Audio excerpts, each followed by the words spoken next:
Good evening and welcome to this week's episode of the Paranormal Lens podcast presented by Jotnex Paranormal. My name is Jamie Widener. That's Chad Thomas and Kirstin Truccano. Friends, how are we tonight? Tired.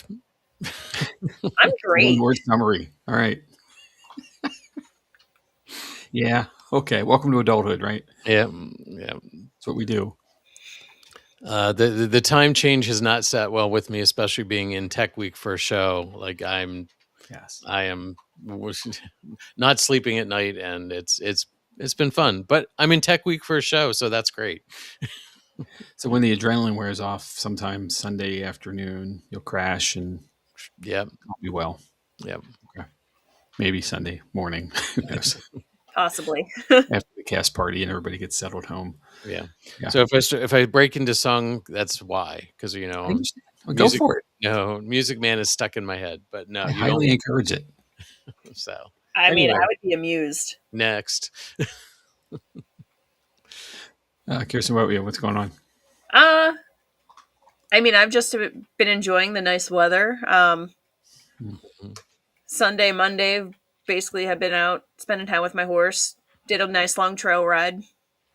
And then Alex wanted to play disc golf today, so I kind of just tagged along and with a little one, and we just enjoyed being outside. Very cool. Yeah. So Benjamin Franklin once said that golf is a good walk spoiled. I think it's Ben Franklin. I may be wrong. Whatever. He said a lot of stuff. Probably did it. So is disc golf the same? I mean, I enjoy disc golf, so okay. I can't stand golf.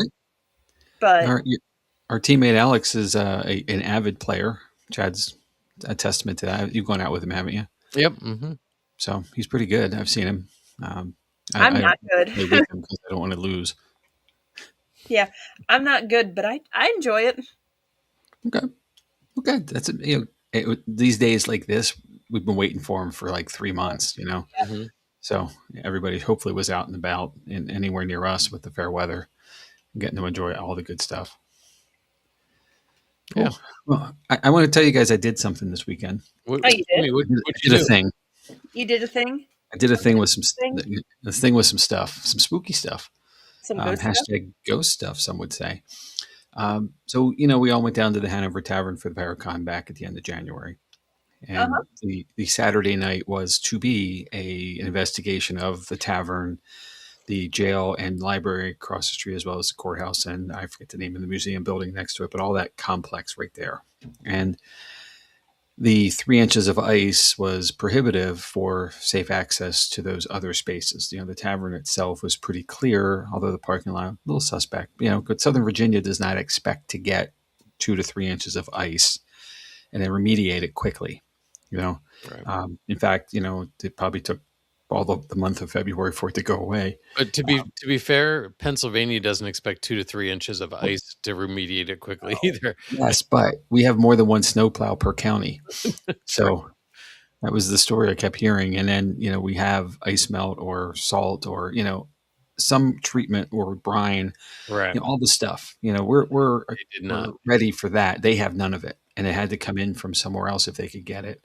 You heard a story while we were there of ice melt being delivered from Boston to a home, family member driving it down out, kindness and necessity, I guess, even. Mm-hmm. So all of that went away. And the investigation got rescheduled for this past Saturday evening on the 7th. I went because I had a ticket then. And, not knowing what to expect, not knowing anybody really, because it's just me, you and I, the three of us weren't together like we usually are for stuff. And I had a hell of a good time. I want to say a special thanks to the Hanover Tavern Foundation. Big shout out to them for organizing and doing this. It's a fundraiser. The ticket price was helping offset the expenses of running the joint. And the Hanover Tavern, of course, is a wonderful location. We've been there. We can attest to it. Many others have. They know. But if you haven't been and you're anywhere near Hanover, Virginia, you got to go. Mm-hmm.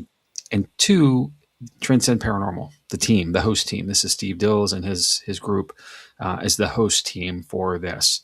But what was really cool, and how we run events, we have 3 sessions. There were 3 locations, so the same idea, about 45 minutes, an hour. What we do, they did an hour and a half in each location or each area. double the time we would normally in the window that we would normally spend it in. But they had guest host investigative teams leading the sessions as well, which is a really fun idea. So the Cabin on 360 folks were there, and we saw a lot of them during the Paracon. There must be like 50 people on that team. They're huge. There's a Awesome. lot. They're so cool, though. And shout out to them.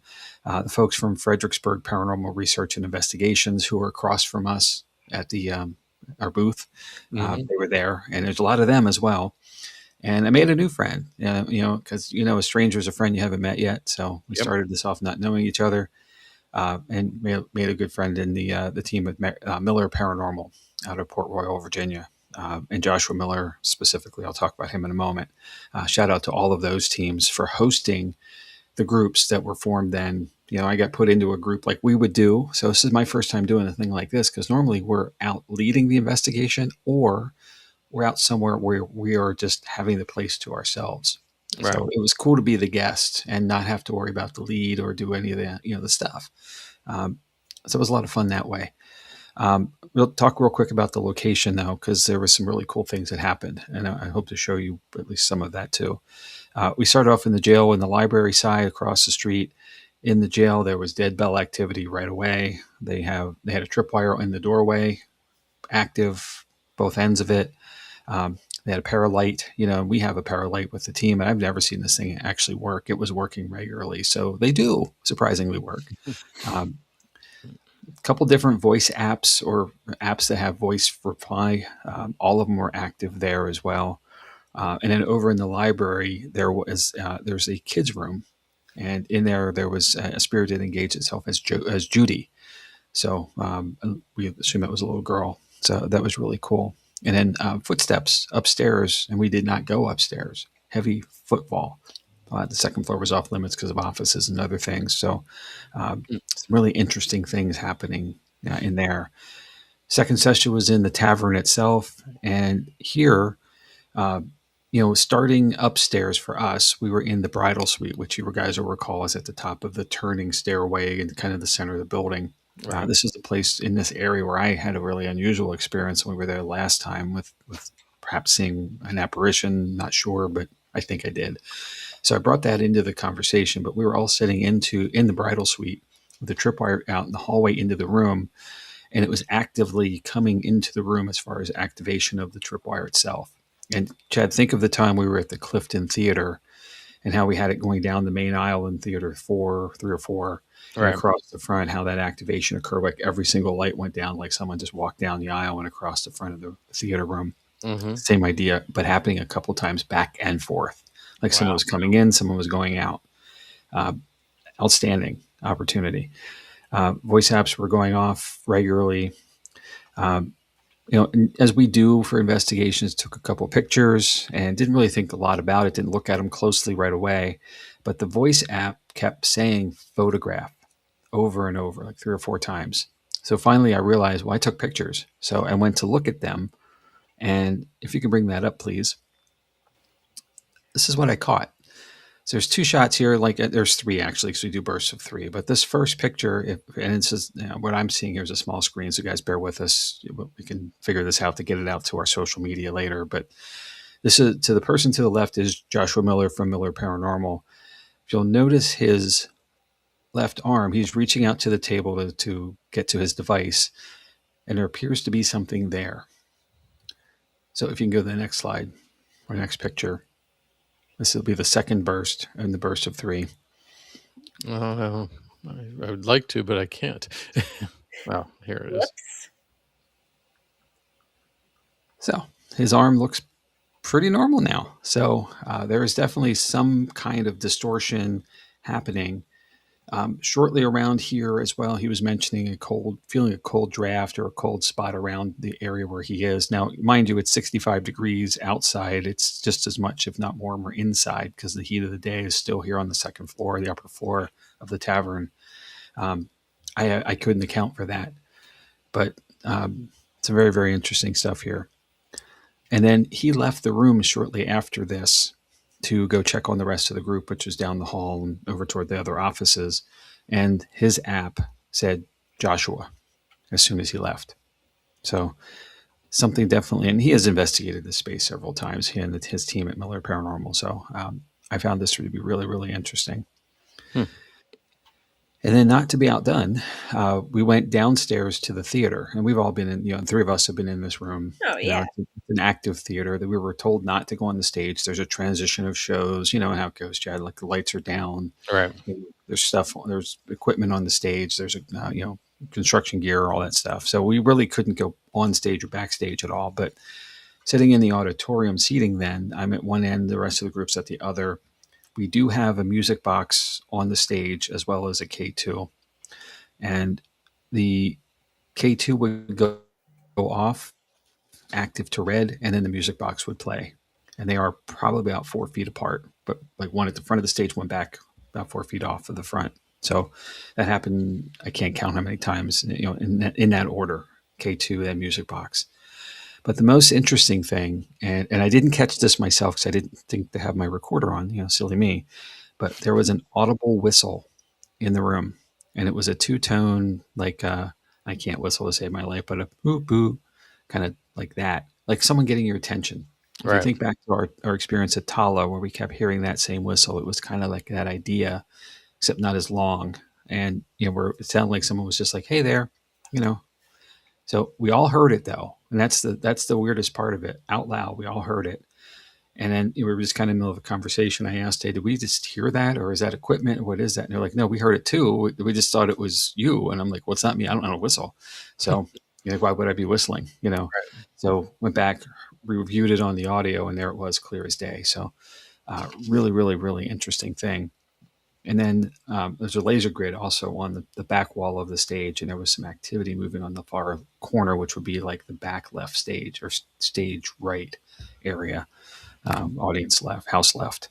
So, all in all, the tavern did not disappoint.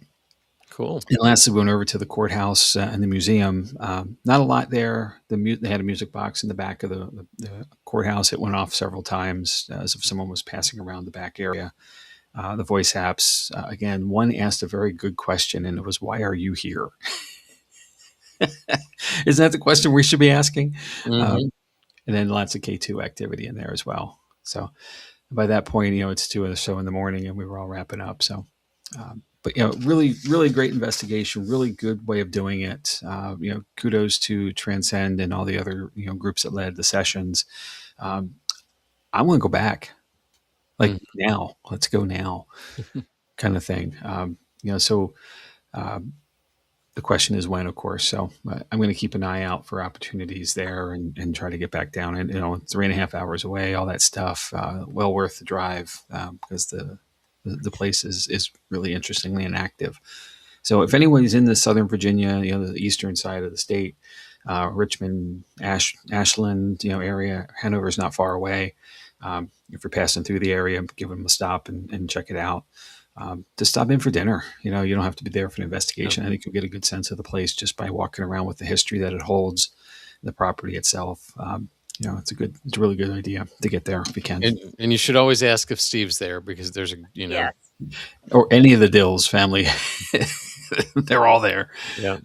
Yeah. So, and as it goes afterwards, of course, I'm chatting with Steve, and then everybody else has left, and it's like 3:30 or 4 in the morning. We're standing out in the parking lot talking. He's like, "You got to go." I'm like, "So do you." Right. So, but anyway, yeah, time well spent. No matter what there. Good. So, yeah, did a thing, and stuff happened. So, yeah, fun. All right. Well, speaking of fun, we should probably get to the episode, right? Sure. Thanks for letting me segue off of that. Wait, there's an episode tonight? There is an episode tonight. Oh, by the way, I want to tell you this last bit. Because of daylight savings time to kicking in, I'm pretty sure that I spent more time driving home than I did sleeping while I was there. So probably, DC and Baltimore traffic was not much fun on a Sunday afternoon. Oh, I'm sure. Yeah. So I got caught in both and then something else before I even got there. So, yeah. But again, time well spent. I'll do it every time. No worries. Good. All right. This is where we need that paranormal bus. Someone else can drive it. Parabus. Yeah. Listen, Bert showed us the Parabus and why we need to start a GoFundMe. I know.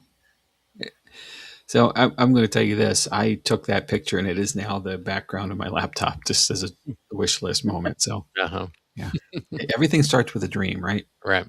If you envision it, it'll happen. If you're going to dream, you might as well dream big. Or if you win the lottery, it'll happen. Oh, that's also I I'd dream of actually have buying a to ticket. play. Yeah, somebody's got to play. But Exactly. anyway, well. All right. Well, in a segue, and I'll use some Monty Python here, if I may. Now for something completely different. Sure. So we're here tonight to talk about the Goldfield Hotel. Have you guys heard of this Yes. location? Okay. Yep. Okay, good. So where in the world are we? That's where I always start. We are in southwestern Nevada. I drew a blank. Gosh, and out in the mountains, and kind of out in the middle of nowhere. We were about 2.5 hours west of Las Vegas and about 4.5 hours south of Reno. For reference, we are actually closer to Sacramento in California than we are either of those places. It's about 2 hours away, but it is literally in the middle of nowhere. So, and the why, right? That's always where we start. So the history part. In the early 1900s, the Nevada desert was not that quiet. Was not the quiet, windswept place that we imagine today.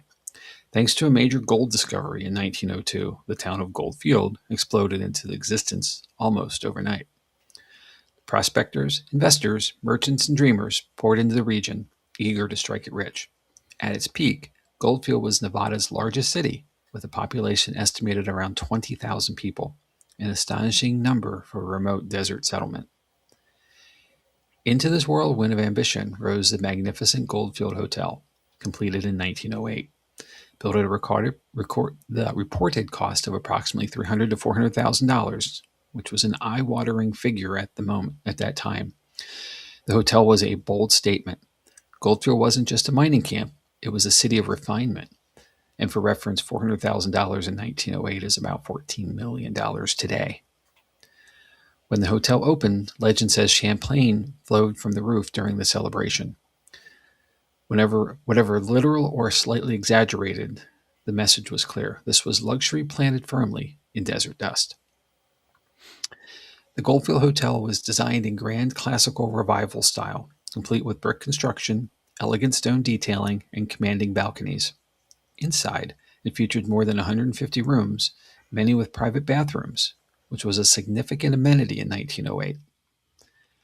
The lobby was adorned with mahogany woodwork, ornate plaster ceilings, polished tile floors, crystal chandeliers, and a sweeping staircase worthy of a Gilded Age mansion. Guests enjoyed electric lighting, steam heat, and one of the earliest Otis elevators in the region. Telephones connected rooms to the front desk, a modern marvel at the time. The dining room, known as the Gold Room, offered fine cuisine shipped in by rail. Imagine sipping imported wine while the desert wind whistled behind the thick walls. Prominent figures, mining magnates, and investors passed through its doors. One frequently associated name is George Wingfield, a powerful Nevada banker and businessman who played a major role in Goldfield's financial life. Whether sealing mining deals or entertaining guests, the hotel became the town's social and political heartbeat. But boomtown prosperity can be fleeting as desert rain. By 1910, mining output began to decline. Ore veins thinned, and investors quietly withdrew. Goldfield's population dropped sharply within a decade. Fires in 1913 devastated portions of the town, further weakening the economy. The Goldfield Hotel held on through the 1920s, but its once bustling halls grew quieter. During World War II, it briefly served as housing for military personnel from nearby air training fields. Still, the glamour of its early years never returned. By 1945, the hotel closed its doors. Over the decades, new owners attempted restorations, but the cost of maintaining such a grand structure proved daunting. Time, weather, and vandalism left their marks. Yet, remarkably, the building endured. Its shell still stands proudly on Goldfield's main street, dignified, slightly weathered, and full of stories. Today, preservation efforts continue in cycles, fueled by equal parts historical admiration and, of course, supernatural curiosity. Mm-hmm. So let's talk about some of that. As the hotel aged and sat vacant, stories began to fill in silence. In small towns, especially former boom towns, legends grow easily. Combine empty hallways, creaking floorboards, desert winds, and a once grand building, and you have the perfect recipe for ghostly folklore. By the late 20th century, the Goldfield Hotel had gained a reputation as one of Nevada's most haunted locations. A few of those haunts. The most famous tale centers on room 109. According to local legend, a young woman named Elizabeth was romantically involved with George Wingfield. When she became pregnant, the story claims that she was hidden away in room 109 to avoid scandal.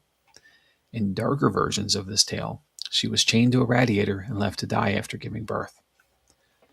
Historical documentation supporting this story is thin, and many historians even question its accuracy, but that hasn't stopped the legend from flourishing.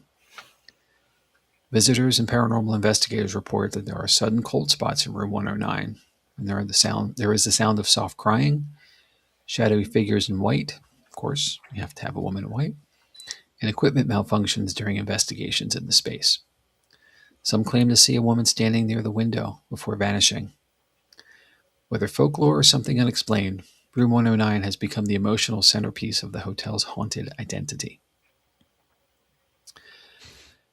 But then not all alleged spirits are sorrowful. Some visitors describe the sensation of being lightly touched or tapped on the shoulder near the grand staircase. Others report childlike giggling echoing from the empty corridors. Then there's the thin, mysterious scent of cigar smoke. Though no one is smoking, the smell reportedly drifts through certain rooms, often attributed to the spirit of George Wingfield himself still checking in on his investment. It's almost charming to imagine a well-dressed 1908 businessman lingering in spectral form, ensuring standards remain high. The more dramatic stories involved an entity nicknamed the Stabber, said to appear in the dining room holding a knife. Importantly, no verified physical harm has ever been documented. The story seems to stem more from modern ghost hunting folklore than historical record. Television shows such as Ghost Adventures and Ghost Hunters have featured the Goldfield Hotel, amplifying its reputation. Investigators have captured electronic voice phenomena, EVPs, sudden temperature drops, and unexplained sounds. Whether these experiences are paranormal evidence or the power of suggestion remains a lively debate. Maybe a little bit more on that in a minute. Mm-hmm. So, why does the legend persist? Well, abandoned buildings invite imagination. They add dramatic history, adding in dramatic history, economic collapse, and a few tragic rumors, and a site can easily become haunted in cultural memory. The Goldfield Hotel sits at the crossroads of a boomtown ambition, an economic decline, some architectural grandeur, and post-paranormal fascination. It is a place where history and storytelling blend seamlessly. The building's creaks could be settling beams or something more theatrical. Its drafts could be desert wind or a playful spirit passing by. And perhaps the ambiguity is the real magic. Standing on the quiet main street of Goldfield, the Goldfield Hotel feels less like an abandoned building and more like a pause in time. Its brick facade still catches the desert sunlight. Its windows still reflect the wide Nevada sky. If you listen carefully, whether with historical curiosity or paranormal imagination, it still has plenty to say. From a historical standpoint, the hotel represents dazzling optimism of America's early 20th century frontier. It was built not cautiously, but boldly. Its architects and investors didn't design a modest boarding house. They built a palace in the desert. Electric lights, fine dining, polished woodwork, and telephones in guest rooms were declarations of confidence. Goldfield believed it would last forever. The town was proof of that belief. But history, like mining booms, rarely follow a straight line. When the gold thinned and fortunes shift, the building transitioned from symbol of prosperity to monument of memory. Yet even in decline, it never lost its presence. In many ways, its empty halls became even more powerful than its bustling heyday. Silence settled in, and with silence came stories. Paranormal legends surrounding the hotel may not be supported by solid archival documentation, but they serve a cultural purpose. They animate the building. They keep visitors engaged. They transform brick and mortar into narrative. The tale of Elizabeth in room 109, the drifting scent of cigar smoke, the playful footsteps on the staircase. These stories invite us to interact with history emotionally rather than just academically. And perhaps that's the real enchantment of the Goldfield Hotel. Haunted or not, the building demonstrates how places gather layers over time. First comes ambition, then experience, then memory, finally, myth. The hotel contains all four. Its history grounds it, its legends elevate it. Together, they create a site that appeals equally to preservationists, architectural enthusiasts, ghost hunters, and casual travelers looking for something a little unusual. There's also something uniquely American about its story. Boomtowns rise on hope, they fall on economic reality, and the structures left behind become storytellers. In that sense, the Goldfield Hotel is not just about Nevada, it's about the cycle of aspiration and adaptation that shaped much of the American West. Today, ongoing restorations efforts suggest that the building's next chapter may still be unwritten. Whether fully restored to grandeur, partially preserved as a historic landmark, or maintained as a carefully managed haunted location, it continues to evolve, and that evolution keeps it alive. In the end, the question isn't simply, is the Goldfield Hotel haunted? A better question might be, what kind of stories do we choose to keep alive? The hotel reminds us that the history doesn't disappear when the doors close. It lingers, sometimes in archives, sometimes in architecture, and sometimes in whispered tales passed from visitor to visitor. Standing there at dusk with desert wind brushing the old brick walls, it's easy to feel that the past is not entirely gone. Whether you come seeking gold rush history or ghostly intrigue, the Goldfield Hotel offers both with a subtle smile. It is dignified, but not distant, mysterious, but not menacing. A little dramatic, perhaps, but then again, what grand hotel isn't? So it remains, a desert landmark where reality and legend share the same address, where ambition once sparkled like freshly mined ore, and where, just maybe, a few former guests have never quite checked out. Now, let me cite some sources. Let's discuss. So first, we have travelnevada.com/hotels/historic-goldfield-hotel. We have paranormaltraveler.com/1560/ the haunted history of the Goldfield Hotel. legendsofamerica.com/nv-goldfield hotel. And I love this one, guys, hauntopedia.com. Yeah, Hauntpedia. Haunted spaces, yeah, /haunted spaces/state/Nevada/Goldfield Hotel, haunted hotel in Goldfield, Nevada. I'll tell you, who comes up with names for things? That's awesome. Mm-hmm. So, all right. Before we go too far, I want to come clean on something, and maybe not come clean is the right way to say this, but I want to share something. Going back, many years now, because it's been a while. I have, we all have like aha moments when something just pops for us and we're like, holy wow, like that's something just clicks. When I first found about this location, it was, and in giving full credit to the Ghost Adventures guys, this was their launch of them to the world. It was a 2-hour episode or 2-hour special. It wasn't even an episode yet of them investigating Goldfield as a town. They're from Nevada. So, they were local. They are locals to this. Mm-hmm. The original team, back in the day, Aaron, Zach, Nick, so forth. They did the cemetery in town, some modest activity there. The end of the episode is them coming to do the hotel and all the way through it. And this is back in the days when everything was a lockdown.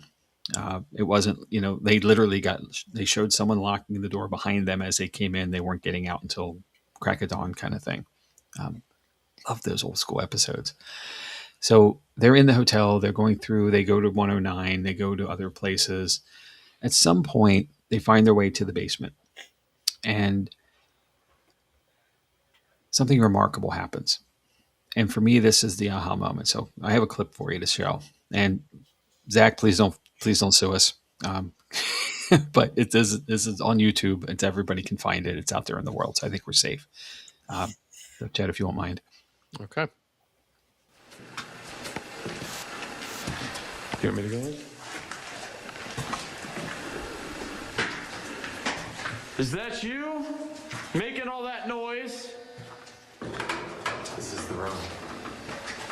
courtroom.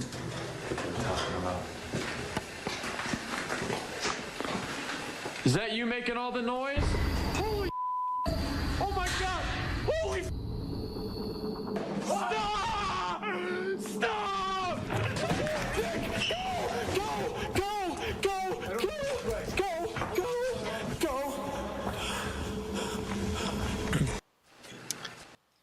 So, again, it's on YouTube. All you gotta do is search Goldfield Hotel brick. You'll find it. But that brick and the subsequent board, that brick flies across the room, board falls, all that stuff. The clip goes on. It's about 4 minutes, and they take it to a forensic video expert at a college, and he can't find anything that's faked about it. The reaction is genuine. In the episode itself, they eventually find their way upstairs. They can't get out, so I think, if I'm not mistaken, they climb out a second floor window and get out of the building because they're scared. And they should be, right? Because they're in the basement of an abandoned building and stuff's moving around on them. This is my aha moment, and I'm not ashamed to admit it, that this is what really has intrigued me to get started being an investigator all those years ago. And we all have that catalyst moment, and I guess what I want to ask of you two and everybody out there, whoever's listening, what's yours? We talk about our stories. We've shared our history of things where we grew up, activity in our homes, things like that piqued us. But what's that one first thing you remember seeing, like, and I'm gonna have to curse here, but like, holy shit moment? What is that moment for you guys? And I can add to that, like that picture I shared earlier of the investigation this weekend. That was another one of, oh wow, they still come, but you always remember your first, right? Well, I think some of mine, or some of the things I remember were the footsteps in my parents' house. Like that, you hear footsteps that shouldn't be there every night, and it works on you.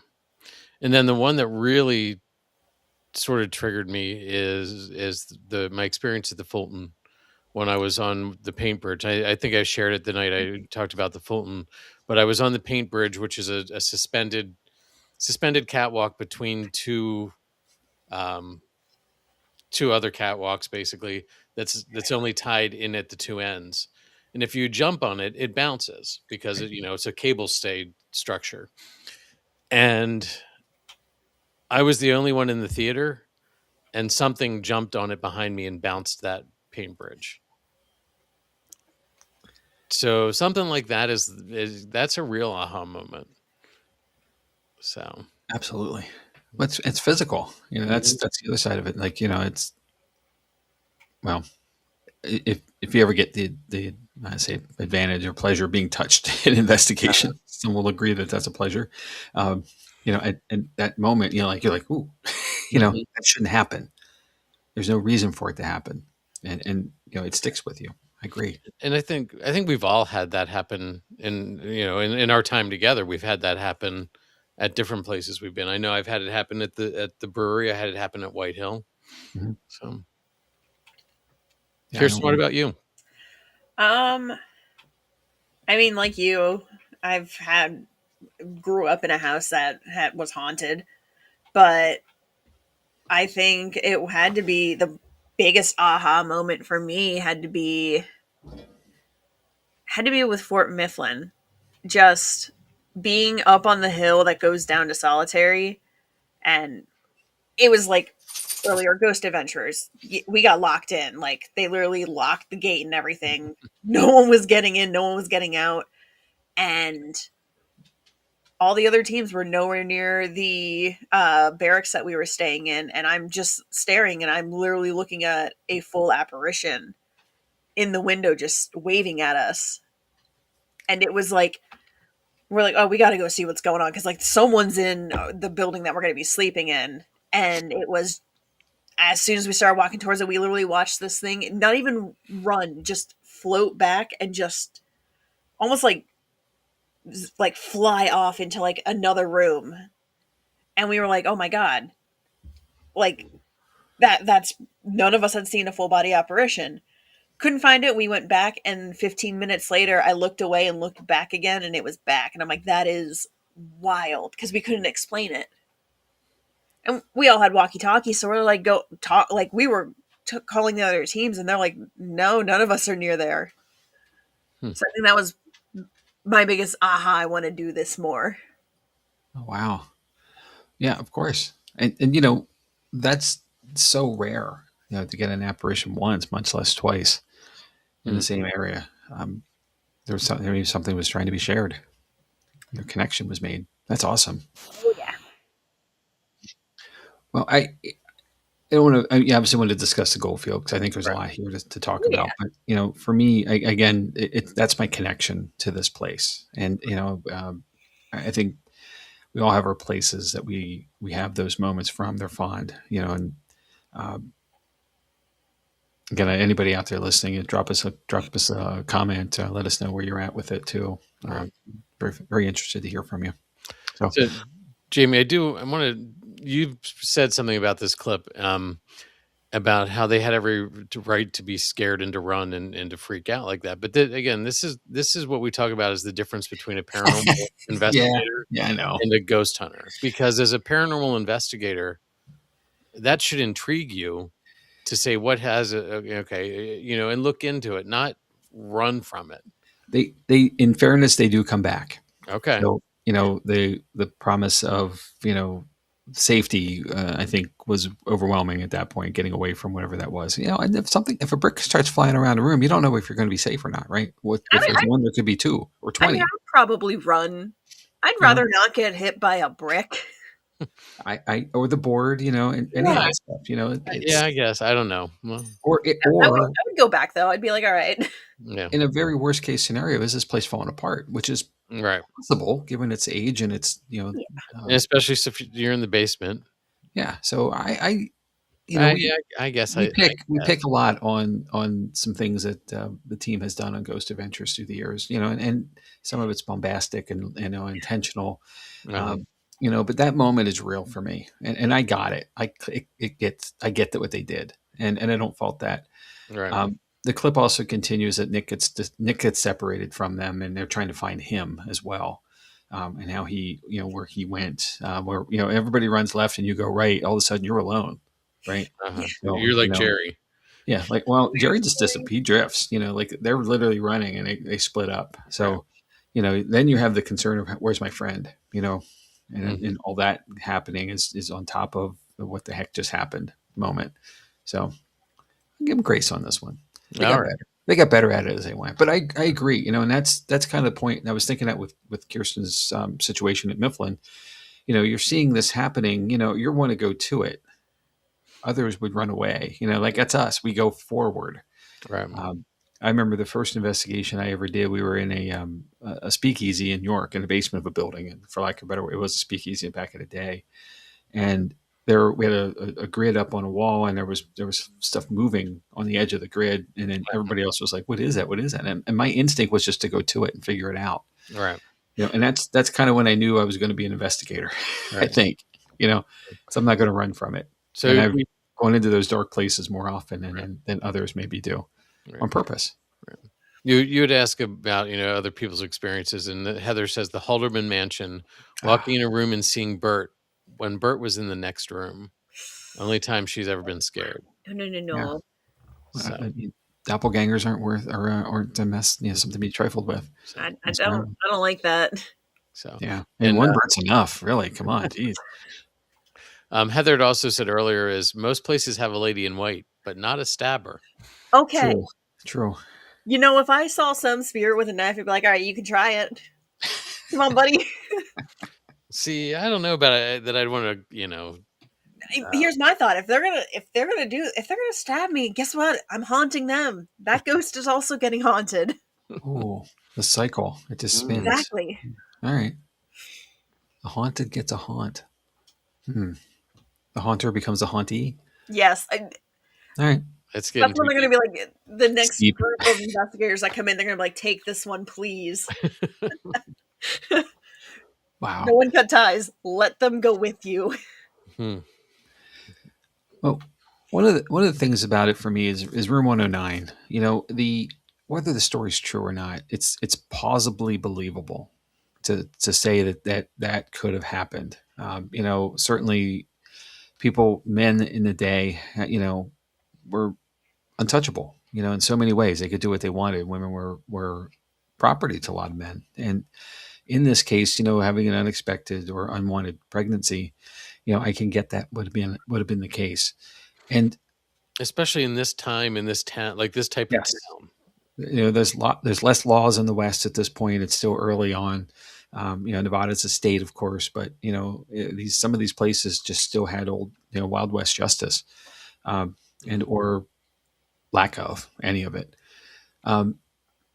With we talked about this a lot, through the folklore episodes we've done, and even having our friends over at Penn State with us, with Jeff and Sean. Folklore is at least some of it is built on some kind of a truth. There's something in there that is the catalyst, and so that makes me think that even if this is fantastical and not true, there is something about this, that something happened there. And, otherwise, well, I mean, stories are stories. I get it. Things are made up, but most good stories have some shreds of truth in them, at least in there from their origin. So I do kind of tend to believe that something happened there. Just what it is, we'll never know. Right. Because records were poor and they didn't have to be kept necessarily.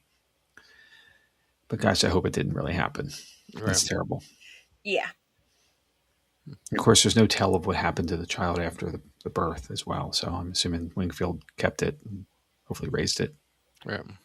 Hope so. But he's a real person. At least there's truth in that person's presence there and in that community. So what can you tell us about the Winfield or the Goldfield Hotel now? Nothing. It's shuttered. If you have the right amount of money, I'm sure you can get in, but it's not even available for tours or investigations or things like that. Like if you show up at Goldfield for the day, you're just walking around the outside. It's locked up. So, it's there. Don't be wrong, and it's in fairly good condition. This is the benefit of being a brick building or, in a well-constructed building in general, versus, half the town went up in flames back in 1913 because it was all wood buildings, stick-built buildings. So, they didn't stand a chance against a flash fire. But, the hotel's resilient that way because of it.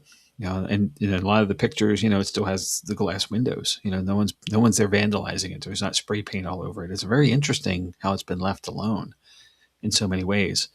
So, I don't know. It's just there. And that to me is the weirdest part of it.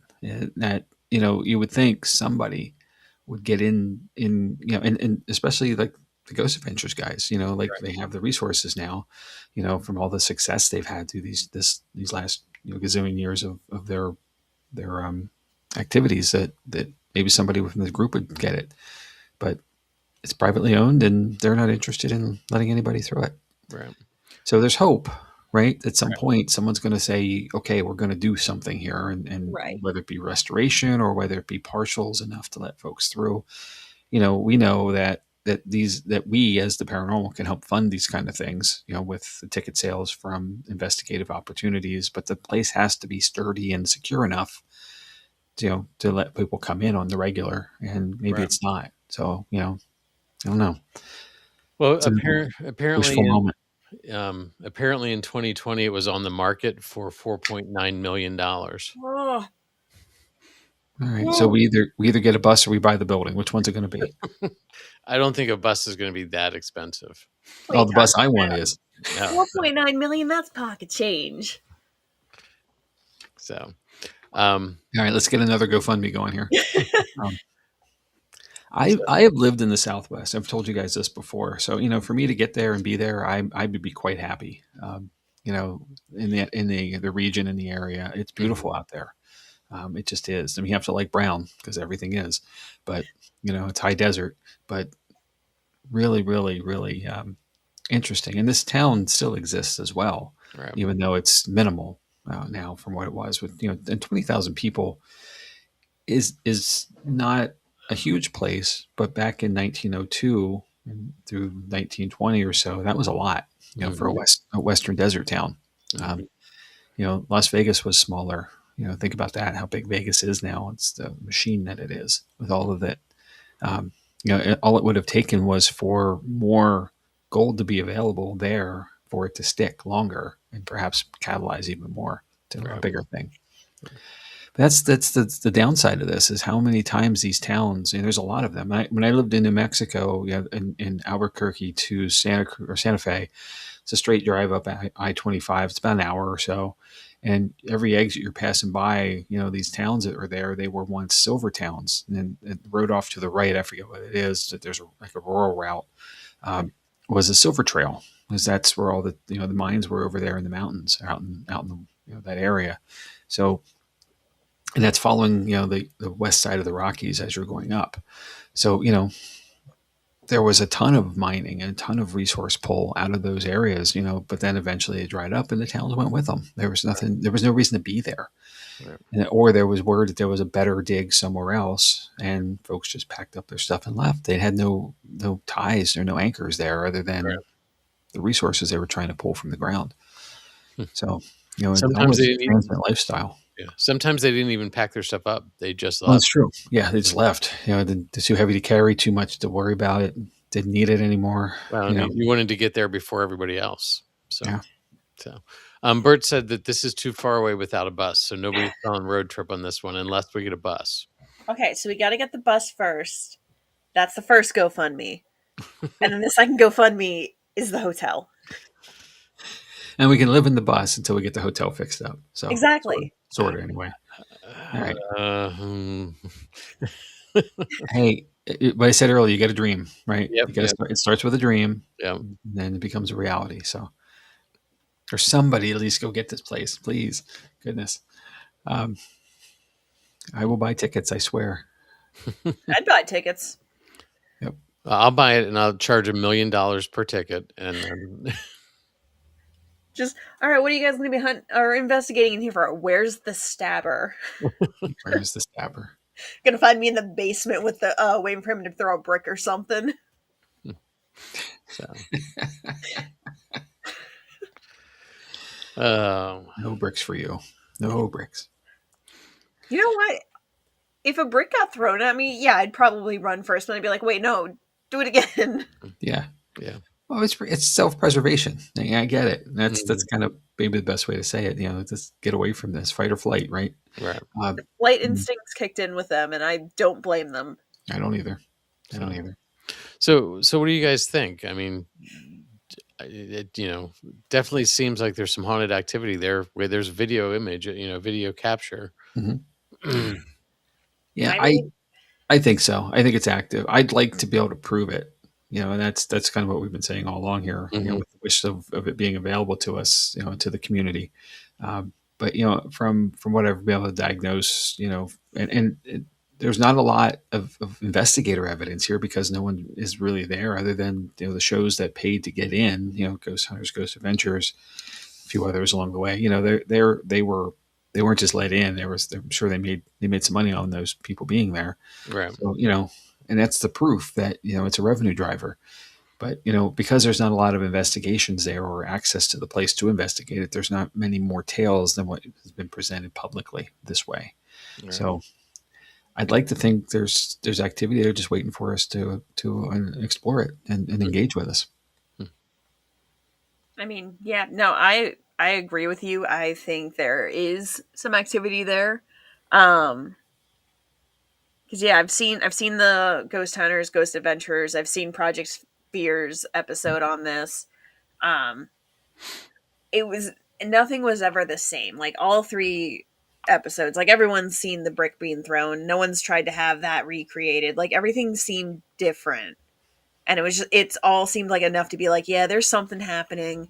I mean, for the time period with like the gold mining and everything, and then it turned into what, like homing for some soldiers that were training. Yep. Yeah, it was some of the Air Force or the Air Reservists. Right. There's so much history behind it. There's probably energy that's still there. Mm-hmm. Okay. So I'd say it's paranormal. Yes. Yeah. All right. Since no one else has said it, I'm just going to say road trip. Road trip. Okay. Hashtag road trip for hashtag ghost stuff. There we go. All right. So how do you start a GoFundMe for a bus, by the way? I'll have to Google that. All right. Google how to GoFundMe. Yeah, how to GoFundMe. Yeah. Can I use my GoFundMe for a bus? Yeah, it's true. And the GoFundMe be used for paranormal stuff? That's a great question. Like, what's the ethics to hear of this? Well, wasn't Jason doing a GoFundMe for the Conjuring house? Yes. Yeah, yep. There was at least, I don't know if it was him, but there was an active GoFundMe to purchase the Conjuring house from its last sale. So it's allowed? It did not make a lot of money, as I understand it.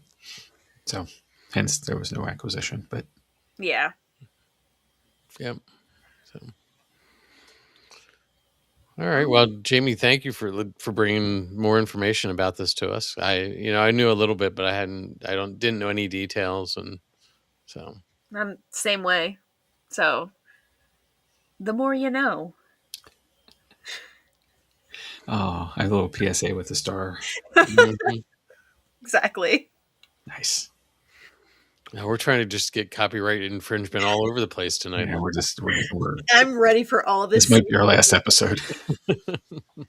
Jeez. There's so many cease and desists that are coming. I can't wait. Oh boy. All right. We mean well, everyone, I swear. That's Kirstin Truccano. It's fine. Bring it on. So, oh my.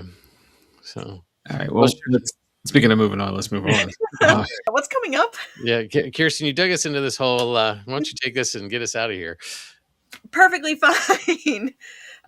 Next week, I'm doing Echoes in the Hall, the haunting of the Stanley Hotel. It's going to be a lot of fun. See, that's how you do it, Chad. Right there. That's the marketing side of it. It's going to be awesome. It's going to be the best episode ever. Great. Well, it's a hotel that I've always been interested in because, Stephen King, and I love Stephen King. So, why not talk a little bit about the hotel that inspired The Shining? Probably one of the most dry books, but great story. Yeah, every time someone says that, I always think of the Simpsons episode where they call it the shinning because they didn't want to get sued. The shinning. Yes. So in context to our conversation, perhaps it is now the shinning. Okay. Wait. You can't post pictures, but GoFundMe says yes, you can use it for a bus and travel expenses. Yes! All right. There it is. Bert said so. Yes. Let's get a bus. Anyway. So I guess we need to go to the next slide. There we go. Following episodes, Chad's going to be back with the Edinburgh Vaults, Life and Death Underground on March 24th. March 31st, Jamie will be the Bridgewater Triangle. April 7th, I'll be back with Lord to the Deep, Legends of the Siren. And April 14th will be Chad with the Williamson Tunnels, Liverpool's Buried Past. So you see, I'm sort of making a connection there. Yeah. So. A lot of tunnels. Mm-hmm. So, yeah, I started digging into the Edinburgh Vaults. Seriously? You just said digging into... I did. There it is. So... Listen... He corrected me last time, so it is Edinburgh. It's only fair. Listen, I'm a very Danish, Ashkenazi Jewish person. Kirstin, I'm going to mispronounce things, Bert. I'm sorry. Listen, I excused us all a long time ago when I said, "Look, I'm going to say this wrong, so I'm just going to American up this here." So, grace, please. Yeah, we'll get it right before the episode. I mean, eventually I might get it right, so I'm sorry, Bert. All good. Anyway, if you if you want to get in contact with us, you can go to www.jot-nixparanormal.com. If you want to get in contact with us on the podcast directly, you can use our email for paranormallenspodcast@gmail.com. We do have a link tree that is linktr.ee/paranormal lens.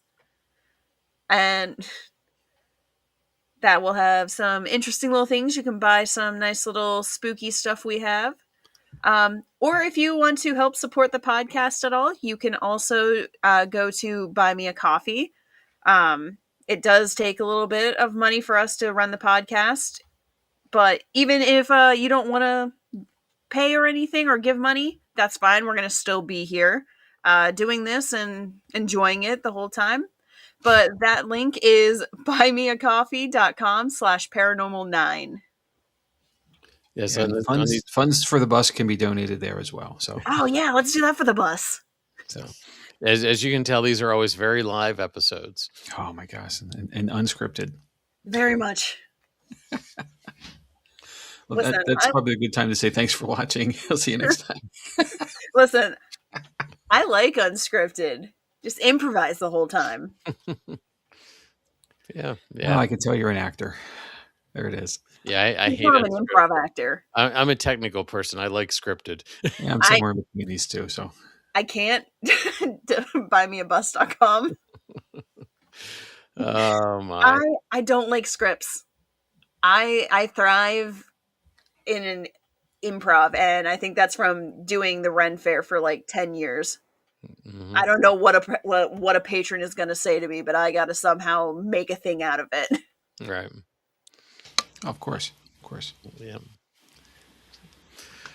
All right. Well, on that note, should we wrap it up and and call it a week and start a Buy Me a Bus? Yes.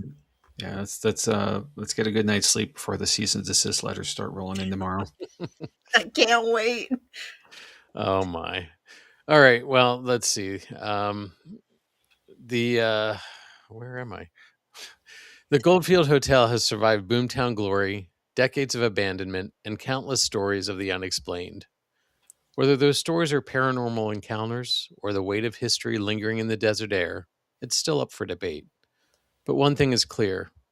The legend of the Goldfield Hotel isn't going anywhere. So until next time, stay alert, stay respectful, and stay curious. Good night, everybody. We'll see you next week.